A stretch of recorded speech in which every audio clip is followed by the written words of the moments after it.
Okay, part 2. So when I come into this room and I am the extra assistant, I'm going to take this tray and now we're gonna go into our sterilization room. So we're gonna run through our office here.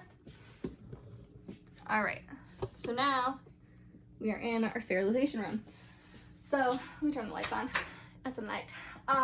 So we'll set our tray down. We're going to take all of our instruments, put everything in. Remember, we start with always our sharps first. So handpiece, blade, syringe, needle holder, and scissors. There should be 5. So we put everything in, and now once that's in, we can spray down our tray, everything else, or with our dirty gloves, because our pitcher is considered dirty, we're going to grab our pitcher. So, in case no one knows what that looks like, it's gonna look like this. So then we're gonna take this in, drop this off into the room, and then we're going to come back into our sterilization room. Now we can grab our tray.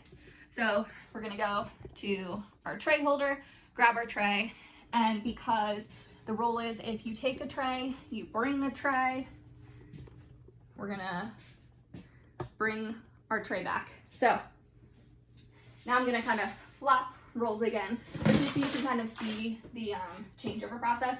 So now I'm the surgical assistant. I stayed in here, I cleaned my room. My other lovely assistant brought me my tray. So I'm gonna set that up here. So now we're going to kind of go through the room setup process. So for me, I think everybody is going to have kind of a flow of things, as you should. You should have a system that you do it that same way every single time. This is gonna stop you from forgetting things and just get you in the habit to where then it's like clockwork. You're like a machine. Your body acts and you just go with it.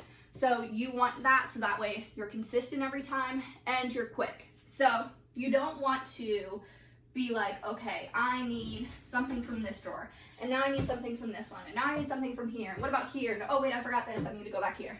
So we're not gonna do that because you're gonna be all over the place and you're gonna forget things. So what I like to do, have our tray ready, and then we're gonna work from these drawers down.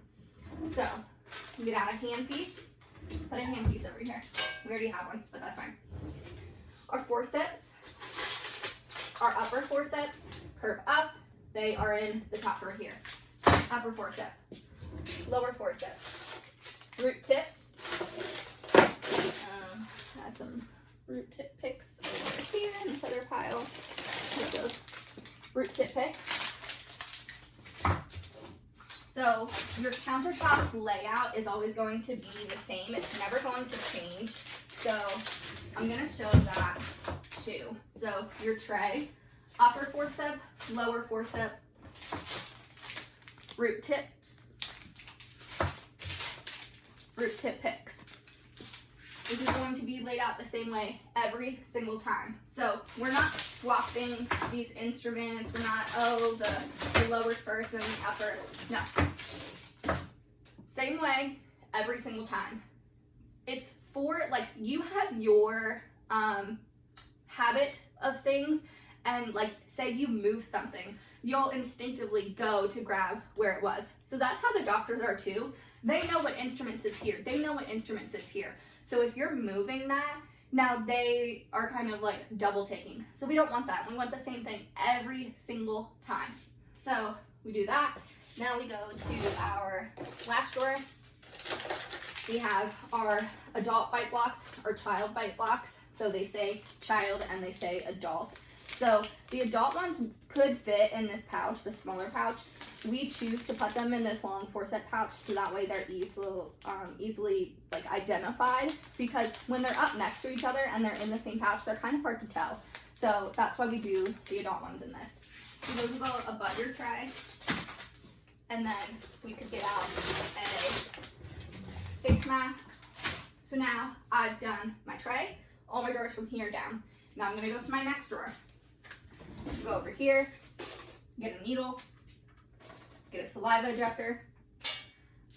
If we need Q-tip with topical, which is over here, or Vaseline down here, so we'll do those. Get a bib out, sure that's out. And then your gauze are in here, so you can get your gauze from there. Now, our handpiece, which I think they've been setting over here. So your handpiece oil, a lot of the times will be in the drawer. Sometimes people move it just because it can fall over and we don't want it like leaking throughout our drawer. But if that's in here, you'll do that next. Now, and I'm covered in handpiece oil now. So then from there, we're gonna go to our next cabinet. So up in here, we're gonna grab a suture. If you need a curve tip, you can get that. Over here, grab our blade or our 701 burr, which is our standard surgery burr. Grab those. And then from here, we can grab our lidocaine, Marcaine, Garcaine, whatever it is you need, and your 4x4 gauze.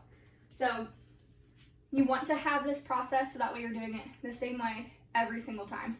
So I will just kind of up close show what our what this setup looks like. So this will sit on top of here. You always have your bite blocks above the tray. And then, like I said, this is the one thing that you want every single time.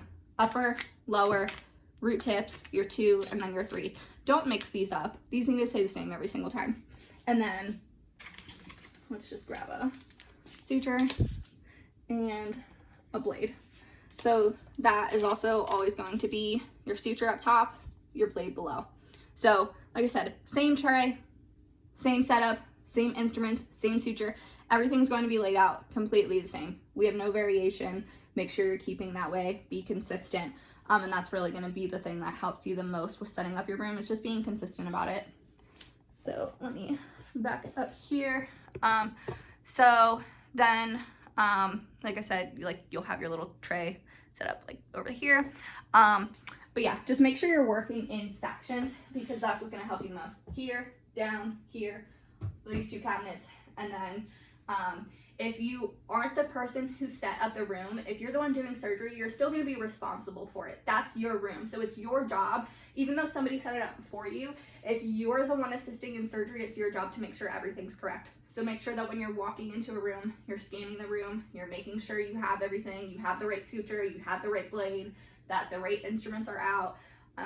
If you know you're gonna need an x-ray, make sure your x-ray sensor's out, because at the end of the day, it's your responsibility. If you're the one assisting the doctor, he doesn't know who set up the room before, but what he does know is that you're his assistant. You're his second set of eyes. So you need to make sure that when you're walking into a room, you know what you're doing, you know the surgery, you know the tooth numbers, you know who the patient is, and you know all the things that you're going to need. If somebody has been in the room and then they need you to take over and say, hey, can you jump in here? Say, yeah, what are we doing? And then you're gonna verify that, because you don't want to be like, yeah, sure, and then just go blindly step into surgery, because you're his second set of eyes. So, you know, God forbid it be the wrong tooth. Like maybe he's on tooth number 2 and we're supposed to be doing tooth number 4. If you don't know what surgery you're doing, you can't help him. You can't say, hey, doc, wrong tooth. Or like, you know, you kind of just be like, number 2, number 2, number 2, you know, repeat something that's gonna make him like catch his attention. But you never want to be in the room and just be sitting there clueless, because that's not helping you, it's not helping him. So make sure you know what you're doing. And that's it.